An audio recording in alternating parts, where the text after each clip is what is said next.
ഇത് കനോണിൻ്റെ G2010 എന്ന് പറഞ്ഞ മോഡലാണ്. ഇത് പ്രിൻ്റ് എടുക്കുമ്പോൾ നമ്മൾ ഫസ്റ്റ് കാണിച്ച മാതിരി ആ ലൈനാണ് വരുന്നത്. ആ ലൈൻ വരുന്നത് എന്താണെന്ന് വെച്ചാൽ അധികം ഹെഡിൻ്റെ കംപ്ലൈൻ്റ് ആവാനാണ് സാധ്യത. അപ്പോൾ നമ്മൾ ഫസ്റ്റ് ഡീപ്പ് ക്ലീൻ കൊടുത്ത് നോക്കുക.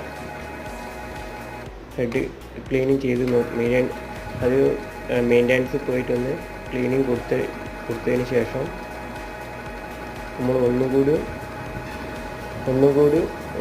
ടെസ്റ്റ് പ്രിൻ്റ് എടുത്ത് നോക്കുക.